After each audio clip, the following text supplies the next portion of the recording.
Oi, pessoal. Câmara Aberta começa agora e fala sobre direitos dos trabalhadores brasileiros. Algumas mudanças recentes tornam mais rigoroso o acesso a benefícios como o seguro-desemprego e pensão por morte. Ainda tem muita gente com dúvidas, mas os esclarecimentos estão no programa de hoje. Quem nos explica o que mudou é o Procurador Federal Paulo Souto. Câmara Aberta está começando.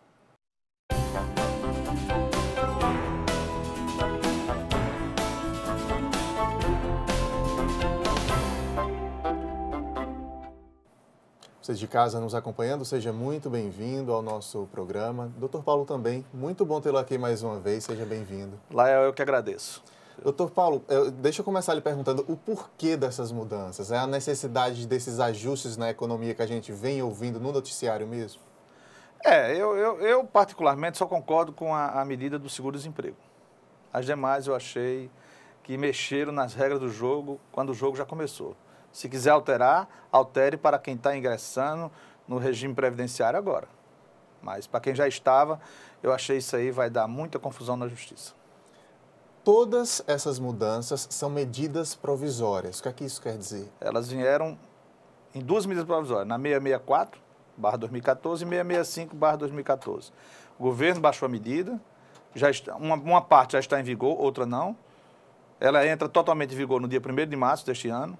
Então, vai para o Congresso Nacional para ser votado. O Congresso pode aprovar ou não, como também pode aprovar de outra forma, volta para a Presidência da República, ela veta ou sanciona.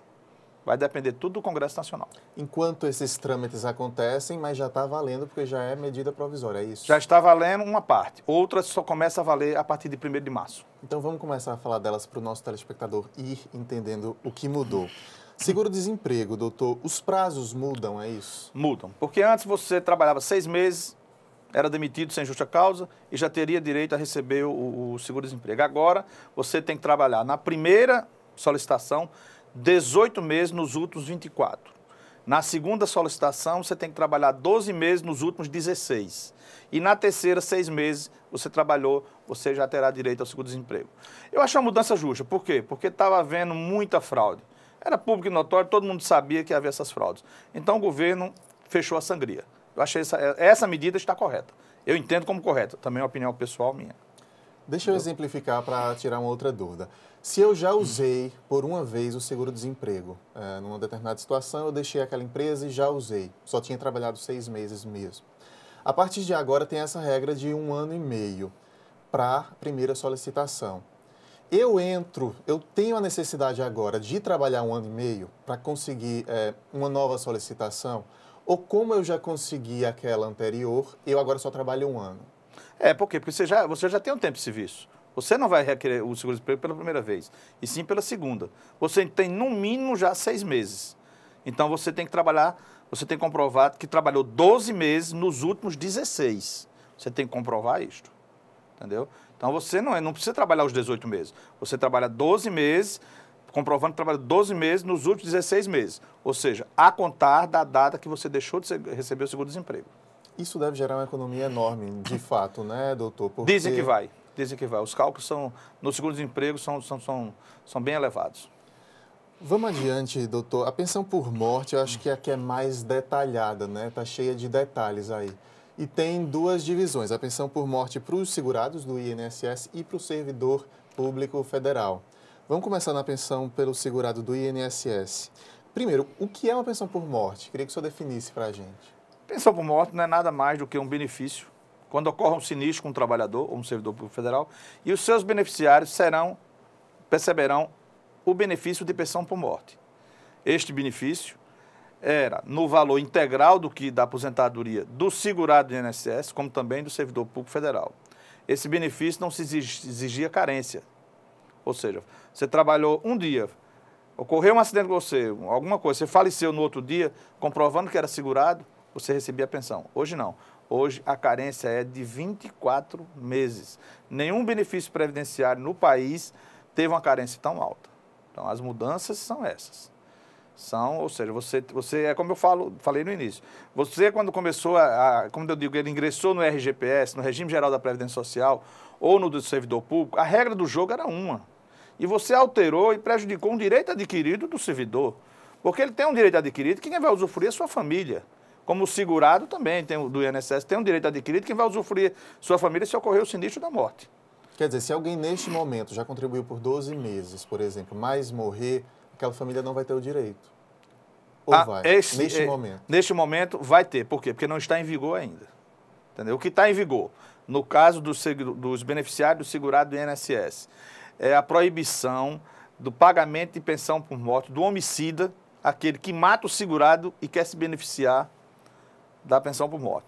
Só que a justiça, pelo menos eu tive 2 casos aqui em João Pessoa, onde o juiz negou. Por quê? Porque ninguém pode ser, segundo a própria sentença do juiz, ninguém pode se beneficiar de sua própria torpeza. Ou seja, você não pode se beneficiar, mata uma pessoa para ter o direito à pensão. Então, nesses 2 casos foi negado e agora está na lei. Então, agora é lei. Então, não tem mais como um homicida requerer. E o segundo é o caso da viúva ou viúvo, ou companheiro ou companheira, que não comprove 24 meses de casamento ou de união estável. Eu achei isso aí. Ou seja, se você não comprovar que está 24 meses casado ou numa união estável, você não tem direito à pensão. Esse já está em vigor para o segurado beneficiário do INSS. Já para o beneficiário do servidor público federal, só a partir de 1º de março. Como se comprova uma união estável? Que provas necessárias seriam essas? Olha, no INSS eles exigem muito 3 provas. Ou seja, filhos, às vezes são pessoas idosas, não têm filhos, mas fotografia, testemunha, conta bancária, cartão de crédito em conjunto, toda prova lista é válida. Vai depender do quem vai avaliar essas provas. Agora, o INSS geralmente exige 3 provas para que se comprove. Às vezes você tem 2, podem ser até provas fortes, mas por não ter 3 provas, o INSS indefere o pedido. Ele vai na justiça e geralmente consegue comprovar, desde que realmente exista aquela união estável. O senhor fala aí também na proibição da concessão ao homicida. É o que já acontecia, eu acho que com heranças, né? Isso já existia uma lei para isso, né? Para a herança não ser passada para o homicida. Agora, a pensão também não pode, né? A pensão não pode. Agora está terminantemente proibido no caso do beneficiário do segurado do INSS. Eu tenho outra pergunta aqui, doutor. O valor da pensão de um filho que seja órfão de pai e mãe é diferenciado? Eu falei anteriormente, a pensão era o valor integral, 100%. Agora ela é de 50% para o cônjuge ou companheiro e mais 10% por cada dependente. No caso do órfão de pai e mãe, a pensão é integral no valor de 100%. Alerto também que nenhuma pensão por morte pode ser inferior ao salário mínimo. Então, se a aposentadoria ou salário de contribuição do instituidor da pensão, o instituidor da pensão é aquele que morreu. Se aquele que morreu recebia um salário mínimo, os seus beneficiários vão receber a pensão no valor de um salário mínimo. Por quê? Porque na Constituição Federal está previsto que nenhum benefício previdenciário pode ser inferior ao valor do salário mínimo nacional. Eu falo salário mínimo nacional por quê? Porque em 5 estados brasileiros nós temos salário mínimo regional. E muita gente se perguntando, muita gente na dúvida, doutor, tudo deixou de ser vitalício? As pensões deixaram de ser vitalícias? A pensão por morte deixou? Não existe mais a figura da pensão por morte vitalícia. Pode existir a figura da pensão por morte permanente, entendeu? Na medida provisória, sai uma tabela onde se explica o prazo de validade do pagamento da pensão. Eu vou até essa medida, na medida provisória, eles erraram até os símbolos matemáticos. O símbolo de mais e de menos está errado na medida provisória. Acredito que já tenha sido republicada. Se o beneficiário, cônjuge ou companheiro, tiver uma expectativa de vida maior do que 55 anos de idade, ele só vai ter direito a receber a pensão por 3 anos. Ou seja, expectativa de vida é aqueles anos que você provavelmente vai ainda viver. Para o telespectador entender, então, esse valor, essa idade que é considerada expectativa de vida, isso muda sempre? Muda. Hoje é de 79 anos. Então, se ele tem 44 anos hoje, então ele vai ter o quê? Vai ter uma pensão permanente, por quê? Porque a expectativa de vida dele é igual ou inferior a 35 anos. Se ele já tem 44, pela expectativa de vida que é divulgada pelo IBGE, o brasileiro poderia viver até 79 anos. Então, aí sim, ele teria uma pensão permanente. Ainda que ele viva mais de que 79 anos. Mas aí Entendeu? Agora, essa expectativa de vida a cada ano muda. Ela é, anualmente, o IBGE divulga que expectativa de vida. Ou seja, essa tabela é permanente, mas a expectativa de vida não. Então, ele pode ficar enquadrado hoje numa faixa de 3 anos de pensão. Outro que for beneficiário, na mesma idade, pode já no ano seguinte entrar na faixa de 6 anos. Porque você pode receber durante 3, 6, 9, 12, 15 e permanentemente. Vai exatamente, você entra numa faixa de idade, de expectativa, de vida que você vai sobreviver. Esclarecido, então, essa questão da expectativa, eu vou pedir para o senhor exemplificar. Eu vou exemplificar bem direitinho. O beneficiário que tiver expectativa de vida maior do que 55 anos, vai ter 3 anos de direito de receber 3 anos de pensão. Se a expectativa de vida dele for igual ou inferior a 55 anos e maior do que 50, ele tem 6 anos. Se for igual e menor do que 50 e maior do que 45, 9 anos. Se for igual ou menor de 45 e maior de 40, vai receber a pensão por 12 anos. Se for igual ou menor do que 40 e maior de 35, vai receber por 15 anos. Aí, por fim, se for inferior a 15 anos, igual ou inferior a 15 anos, ela vai ser permanente. Não existe mais a figura vitalícia. Ela é permanente para aqueles que terão uma expectativa de vida hoje igual ou inferior a 35 anos. Hoje não, a partir de 1º de março. Eu fico aqui imaginando os reflexos de fato na economia, doutor. Uma viúva, por exemplo, de 21 anos de idade, que antes receberia uma pensão por décadas, hoje ela vai receber por 3 anos, né? Por 3 anos. Para a Previdência, de fato, uma grande economia. Vai haver uma economia grande. Agora, é o que eu falo, eu gosto muito de respeitar o direito adquirido. Se a regra era justa ou injusta, mas ela existia na época que você começou a... É como eu digo, quando começou o jogo, a regra era aquela. Então, no decorrer do jogo, não deve haver mudança. Por quê? Porque quando o país começa a não respeitar o direito adquirido do seu cidadão, é temeroso. Porque a partir do momento que for aceito qualquer desrespeito a um direito adquirido, nós vamos viver uma insegurança jurídica. Eu tenho muito receio. O que você falou, eu acho justo. Não vou dizer que não... É realmente uma pessoa recebeu. Mas a regra do jogo era aquela. Entendeu? Então, eu acho que deve ser respeitado. Isso é uma opinião pessoal minha como cidadão brasileiro, não como procurador federal. E o que eu acho que vai dar o que falar no Congresso Nacional, as discussões, né, a respeito? Eu tenho minhas dúvidas. Eu acho que o governo tem a maioria na Câmara. O senhor acha que vai ser mais fácil? Eu acho que se tiver a maioria, aprova, sem problema algum. A gente sabe como é que funciona o Congresso Nacional, então a maioria, eles fazem os acordos e vão aprovar. Eu acredito que aprove. Vamos fazer uma pausa rápida aqui, doutor, para o intervalo. Na sequência, a gente volta esclarecendo mais sobre essas mudanças nesses direitos dos trabalhadores brasileiros. Até já.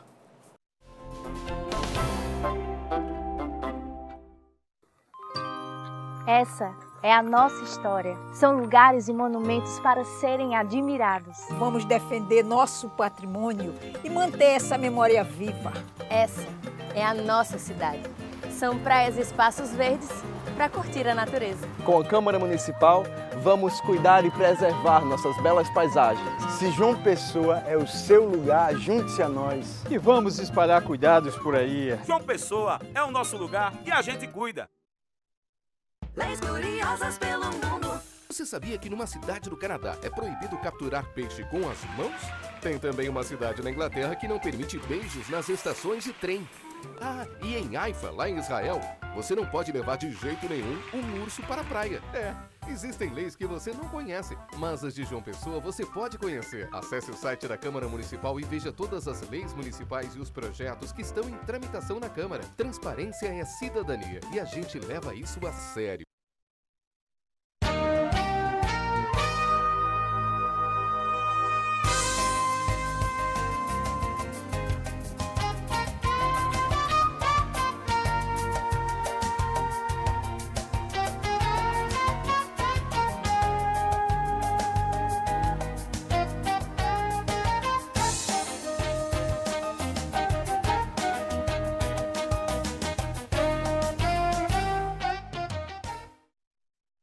Vem comigo conhecer quem movimenta a nossa cultura. Música, teatro, literatura, artes plásticas, você encontra aqui. Conheça a nossa gente. Se liga na Câmara. Venha fazer um passeio pelos bairros de João Pessoa. Conheça histórias e personagens pra lá de interessantes. Se liga na Câmara. Acompanhe as ações dos parlamentares que trabalham para melhorar a qualidade de vida dos pessoenses. Os projetos beneficiam você. Se liga na Câmara.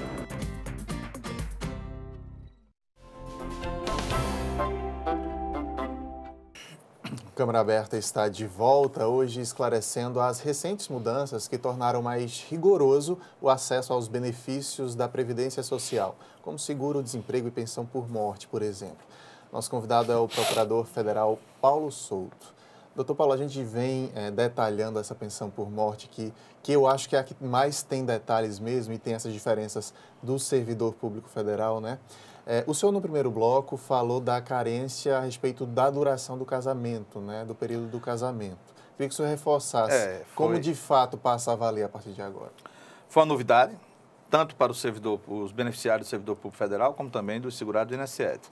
Agora você tem que ter, no mínimo, 24 meses de casamento ou de união estável para poder ter direito a uma pensão, caso o instituidor da pensão venha a falecer.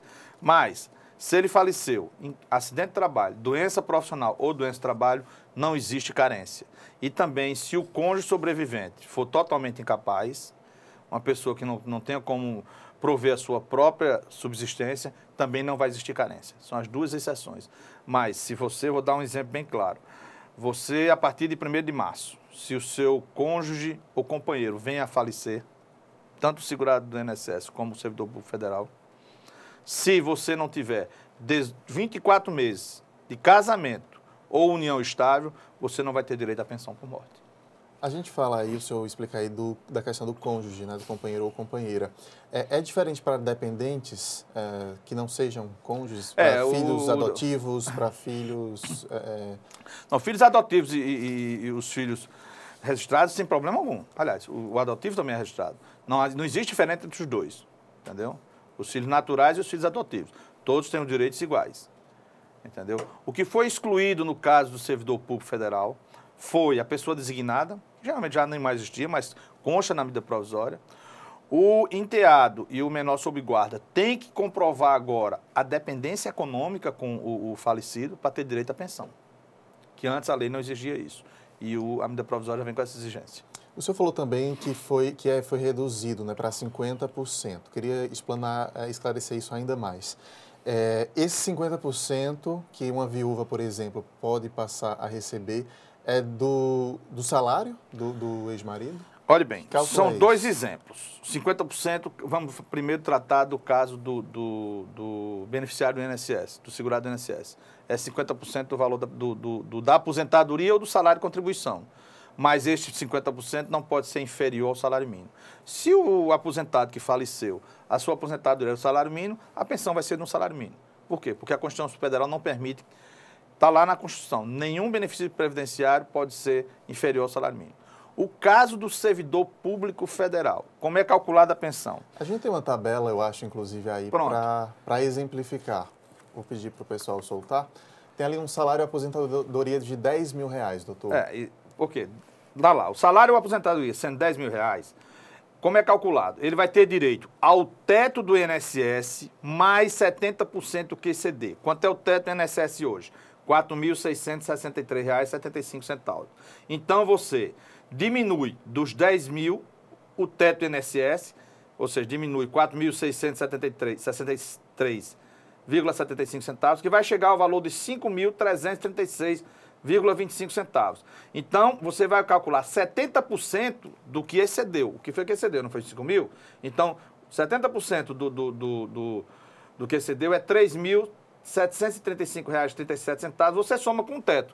No final, o valor da pensão é R$ 8.399,12. E não mais 10 mil, como era antes da MP. Isso para servidores públicos federais. O interessante é que já existia uma lei de 2004 que previa esse cálculo para os servidores públicos. Mas vem ele hoje na medida provisória.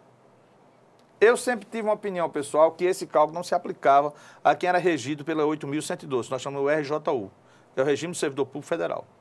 Então o governo, para sanar essa omissão que existia na lei passada, ele botou isso na medida provisória. Então, a partir de 1º de março, o cálculo é este. acrescido aquele valor, vem 10% por cada filho? No caso do INSS. Do INSS, né? não mais do Não mais do servidor servidor público. O servidor público federal é aquele ali. E no caso do INSS, num limite de 100%. Quer dizer, se tem 6 ou 7 filhos, só não uma vai ter cota jeito. se você já recebe 50%, a cota de 5. 5 dividido pelos 7 filhos. Entendeu? A economia aí vai ser grande, viu? Vai ser muito grande. Agora, falou-se em quase 20 bilhões por ano, 20 bilhões de reais de economia por ano. Eu não sei, sinceramente, eu não fiz esse cálculo. E os cálculos do governo, a gente não tem acesso, né? Você não tem acesso. A gente vai acompanhando, né? Seguindo as notícias. Uhum. Doutor, outra mudança foi no abono salarial, né? O que é que muda de fato? Do PIS e do PASEP. Antes, Lael, o trabalhador ou o servidor público, bastava comprovar que trabalhou um mês, que não tenha ganho acima de 2 salários mínimos, tivesse 5 anos de PIS ou PASEP, ele teria direito ao abono, que o abono é 1 salário mínimo por ano ele recebia. Agora, ele tem que comprovar 6 meses de trabalho no exercício anterior e que não tenha recebido durante esses 6 meses uma média superior a 2 salários mínimos. Agora ele tem que cobrar 6 meses. Antes era 1, agora são 6 meses. Eu achei essa coerente. Porque você comprovar 1 e ter direito a receber um salário no ano que vem, não, o abono, não, agora você tem que trabalhar no mínimo 6 meses. Esta é outra alteração. A alteração também foi no auxílio-doença e na aposentadoria por invalidez, porque antes as empresas pagavam a partir do 16º dia, aliás, as empresas pagavam os 15 primeiros dias e o INSS a partir do 16º. A medida provisória foi muito boazinha com as empresas e as empresas vão pagar os 30 primeiros dias e o INSS a partir do 31º. Que reflexos pode ter isso, doutor? Uma empresa que agora vai ter que custear o seu funcionário por 30 dias, né? Eu tenho certeza que ela vai repassar para o consumidor. Todo aumento de impostos, aumento de despesas, tudo é repassado para o consumidor. Eu não vejo outra saída. Quem paga é o povo, mas ninguém vai pagar é o povo. A empresa vai repassar os custos para o consumidor. Isso eu tenho certeza. Doutor Paulo, deixa eu lhe deixar livre agora para fazer um balanço e esclarecer algo mais que o senhor queira dessas mudanças todas. O telespectador ainda está cheio de dúvidas, sem dúvida, que o assunto é bem detalhado. A gente lendo, muito detalhado, ele é novo, a medida provisória foi publicada no dia 30 de dezembro. Hoje eu descobri que ela tem uma tabela errada, ela trocou os sinais na matemática. Eu olhava e digo, já faz muitos anos que eu estudei matemática. Mas o sinal de menor e maior são diferentes, são opostos, eles estavam todos iguais. Eu digo, não, peraí, consultei um professor de matemática, ele me expôs, não, isso aqui está errado, o correto é isso. Entendeu? Tanto que eu mandei para você uma tabela, que eu tinha mandado uma tabela que eu tirei da medida provisória, eu disse, não, essa tabela tem que ser retificada. E até agora a MP não foi republicada. Mas acredito que vai ser, eles vão constatar isso. Olha, Léo, eu acho, um exemplo, entrar em vigor. Para o servidor público federal, nada entrou em vigor, só dia 1º de março. Já para os beneficiários segurados do INSS, a questão da pensão, a domicília já está em vigor e a questão da carência do casamento também. Eu não entendo por que essa discriminação, porque o beneficiário do servidor público federal é diferente do beneficiário do INSS. Eu já não concordo com as medidas governamentais. E essa discriminação é que, sinceramente, eu queria uma justificativa plausível. Eu já procurei, já pensei, não, por que houve essa distinção? Eu não entendi o porquê. Agora, vamos ver, né, se a Câmara aprova, se o Congresso Nacional aprova ou não aprova. Vamos aguardar. Quando pode ter mudança, de fato? Só quando saírem essas discussões do Congresso mesmo? Quando o Congresso voltar a MP. Votou a MP, se aprovou, vai para a presidência da República, ela sanciona, se for do jeito que ela mandou. O governo também pode achar que cometeu vamos dizer, alguma injustiça, e pode chegar, pedir para o próprio Congresso eliminar um dos artigos, e for para ele vai e sanciona. Tudo vai ser negociado. Agora, pelo que eu já estou assistindo, os líderes do partido do governo, eles vão defender com unhas e dentes as medidas e eu acredito que novas medidas virão. Isso só foi o começo, eu acho. O que poderia modificar isso? Você acha que se uma reação popular diferente, talvez o Congresso tivesse um pouco mais de receio em modificar isso? É uma reação popular. Agora, para isto, a imprensa tem que divulgar com detalhes o que vai ocorrer a partir de agora.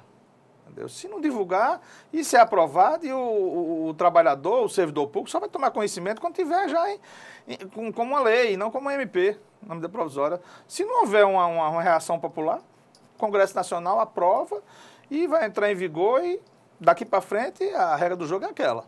Agora, que vai ocorrer diversas batalhas judiciais, isso eu não tenho a menor dúvida. Porque toda vez que se mexe em direitos adquiridos, isso termina onde? No Supremo Tribunal Federal. Então, é direito constitucional, então eu acho que o debate final vai ser lá, no STF. O senhor que é especialista, né, sempre domina todos esses assuntos e tem esse contato direto com a população, até por meio da TV, né, o senhor tem um quadro fixo lá no Bom Dia Paraíba. O senhor acha que a população entendeu essas mudanças? São tantas especificidades. O pessoal está entendendo o que de fato vai mudar? Ainda não. Eu acredito que dentro de mais uns 30 a 60 dias que eles vão começar, depois que ficar a imprensa bater sempre no assunto, explicar com detalhes. Agora, detalhes não com juridiquês, como popularmente falando, você não pode falar juridicamente um assunto desse. Você tem que explicar como é que vai ser. Olha, se você tivesse, o que é a expectativa de vida? Para o brasileiro, expectativa de vida é o número de anos que você ainda pode sobreviver. Você tem que ir explicando bem. Se você tiver 50... Olha, se a previsão de sua vida, você vai ver mais 50 anos, você só vai receber essa pensão durante 12 meses, 16 meses. Se for acima de 50, abaixo de 35, você só vai ter ela, só vai deixar de receber quando morrer. Agora, essa tabela só se aplica aos cônjuges ou companheiro. Filhos não. Filhos recebem até 21 anos de idade. Tem que ficar bem claro que essa tabela não vai ser aplicável aos dependentes filhos, só aos cônjuges e companheiros. Tá ótimo, doutor Paulo. A gente agradece demais sua participação aqui hoje. Portas sempre abertas para esclarecer esses assuntos que são fundamentais para o nosso telespectador compreender. Seja sempre muito bem-vindo. Lael, eu é que agradeço o convite e sempre gosto muito de participar do seu programa e suas entrevistas para mim eu gosto muito, porque elas são bem didáticas e até nós temos um tempo maior, onde podemos explicar melhor a população. Já esteja convidado para a gente voltar a explorar outros assuntos. Vamos fazer teve uma grande mudança. Agora, em janeiro, que eu fiquei surpreso, é uma questão da diarista / empregada doméstica que pode ser contratada como MEI, microempreendedor individual. Isso vai ser uma revolução grande no nosso país. Vamos agendar para esclarecer esse assunto. Agora também, como é um assunto muito novo, então eu ainda estou fazendo um estudo para ver como vai ser a sua repercussão. Porque isso vai ter muita repercussão judicial, entendeu? E agora é bem benéfica para o empregador doméstico. Também, tá ótimo, doutor. Para ambas as partes. Muito obrigado mesmo pela presença. Eu que agradeço, Léo. O Câmara Aberta de hoje termina agora, mas na internet nós estamos sempre em contato com você. Passa lá na nossa página facebook.com/tvcâmarajp. É sempre bom ter sua companhia. Muito obrigado. Até a próxima. Tchau.